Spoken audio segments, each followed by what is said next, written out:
Ferunt vagantes demonas, letos tenebris noxium, gallo canente exteritos, sparsim temere, et cedere.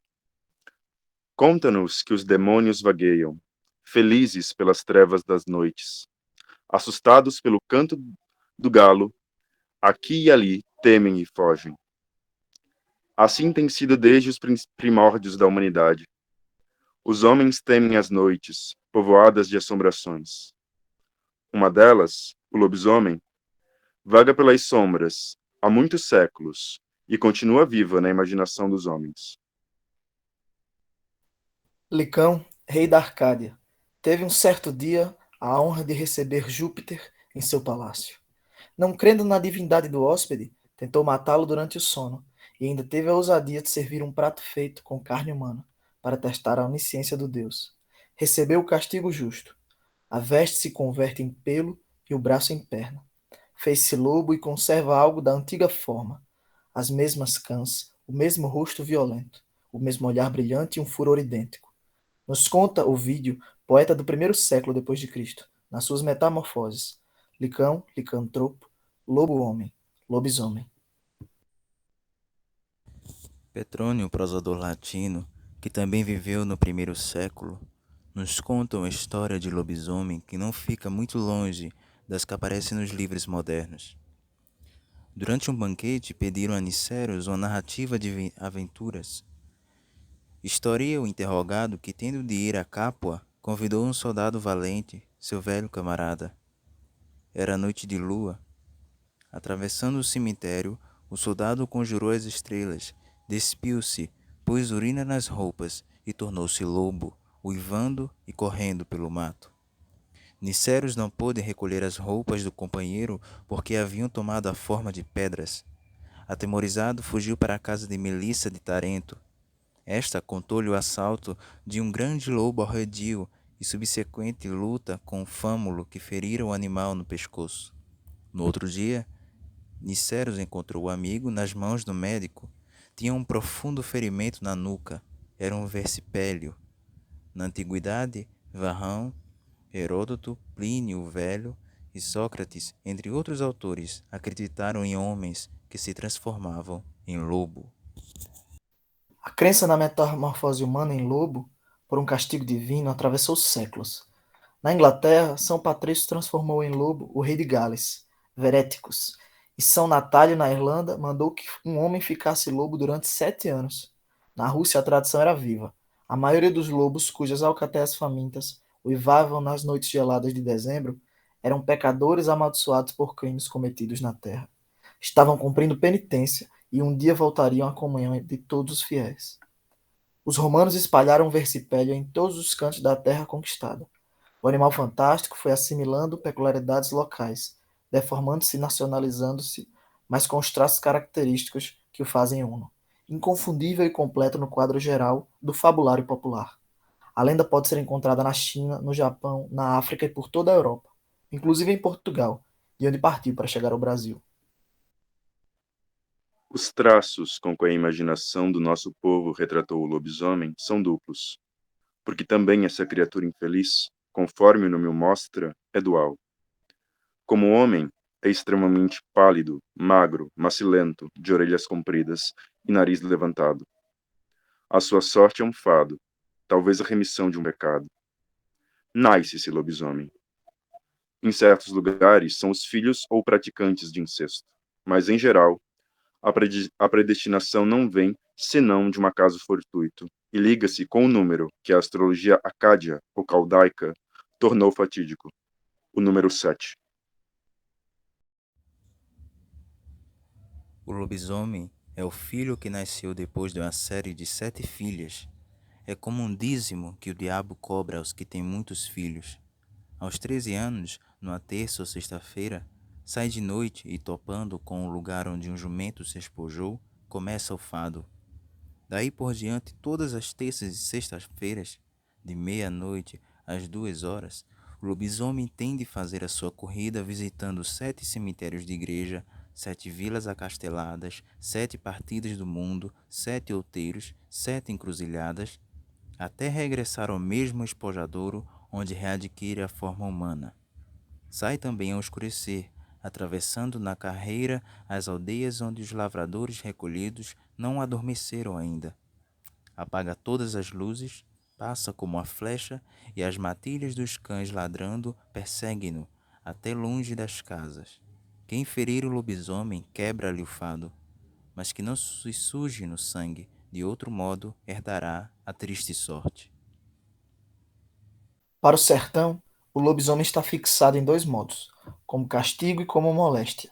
A reminiscência de cão é patente no primeiro caso. O malfilho é candidato a lobisomem. O doente é pessoa apontada comumente, magro, descarnado, vacilante, de olhos apagados e faces decaídas. O licantropo sertanejo é uma vítima de verminose, mais filho do ancilostomo que de Beuzebu. Todos os homens muito pálidos, anêmicos, que os sertanejos nordestinos chamam amarelos, empabados ou come-longes, são dados como candidatos à licantropia salvadora.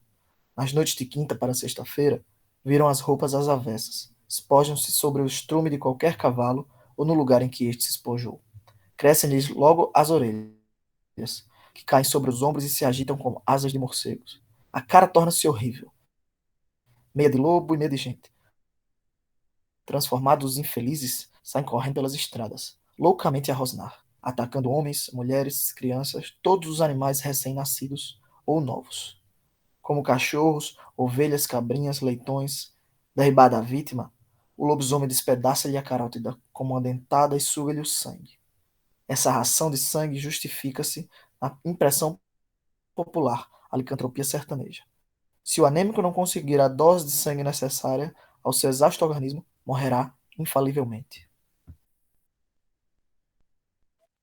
De uma família opulenta do Recife, se diz que na segunda metade do século passado teve o desgosto de ver o próprio chefe definhar, de repente, devastado por uma das doenças mais inimigas do homem, seja ele rico ou pobre, preto ou branco. Há quem guarde o nome arrevessado que os doutores davam então ao mal raro. Nome hoje arcaico. Na medicina é assim. Os nomes técnicos das doenças depressa se tornam arcaicos. Mas a tradição popular conta outra história. Diz que o ricaço estava andando para lobisomem, alarmando a população, empalidecendo, amarelecendo, perdendo toda a cor de saúde, como em geral os homens que dão para lobisomem, tornando-se mais bicho do mato do que homem de sobrado.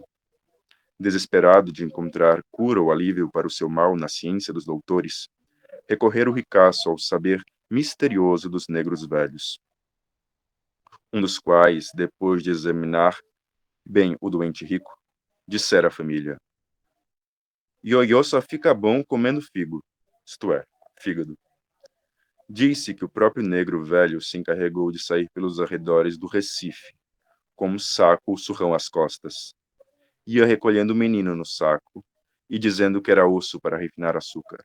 Mas era menino, carne de menino e não osso de boi ou de carneiro. Quanto mais corado e gordo o meninozinho, melhor. Desses meninos sussurra a lenda que o africano, protegido pelo branco opulento, arrancava em casa os fígados para a estranha dieta do doente. Só assim evitou-se, diz a lenda, que parece ser muito recifense, que o argentário continuasse a alarmar a população sob a forma de terrível lobisomem. Curou-se, mas de modo sinistro. Eis a origem do papafigo.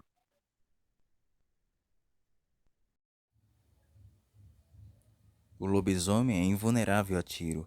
Só pode ser ferido se a bala estiver metida em cera de vela de altar onde se haja celebrado 3 missas de noite de Natal.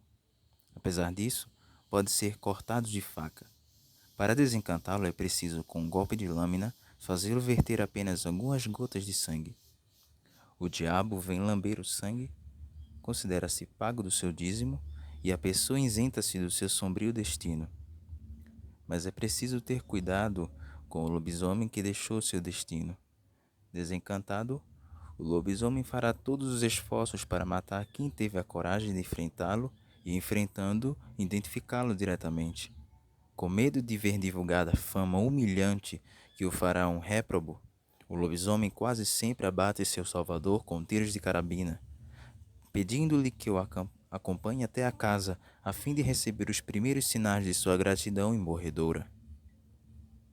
Seu No, negro alto, seco, corajoso, por muito tempo nosso empregado em Natal, e depois soltado do esquadrão de cavalaria, produziu inconscientemente a narrativa de Niceros, no satírico de Petrônio, trabalhando no engenho de açúcar no Vale do Ceará Mirim. Seu No passava o serão, dizendo não acreditar nas aparições que os companheiros contavam.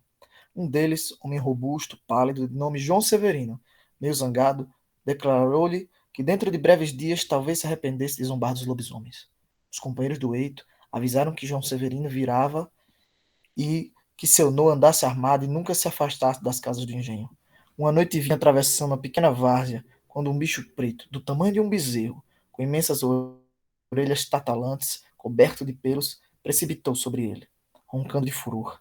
A luta foi desesperada e o trabalhador defendia-se, atirando facadas que não apanhavam o animal, agilíssimo e esfomeado. Depois de horas de aflição, seu nó conseguiu furar o bicho no pescoço. Imediatamente, este ronou de cólera e saltou para o mato, desaparecendo. O vencedor, morto de medo, mal dormiu. Pela manhã, não vendo João Severino entre os companheiros para a faxina diária, perguntou por ele. Disseram que amanhecera doente. Foi visitá-lo. Encontrou-o deitado, gemendo, tomando remédios com a nuca amarrada e ferida. Se Senhor soubesse latim, teria citado Petrônio. Intelex illum versipellem. Esse, entendi que era ele o lobisomem. Da antiguidade clássica até os nossos dias, de Roma até o sertão, passando por inúmeras terras, a imagem do licantropo não deixou de ser conhecida pelos homens. Sua duradoura existência é reflexo do coração humano, inquieto e palpitante, em presença do susto, do sobrenatural e do inexplicável. Talvez o homem moderno das metrópoles julgue tolo quem acreditava nessas assombrações. Mas bastará um pouco de sinceridade e esforço imaginativo para nos fazer pensar. Será que seríamos tão céticos nas noites do amplo sertão, iluminadas pela lua e pela luz trêmula dos candeeiros?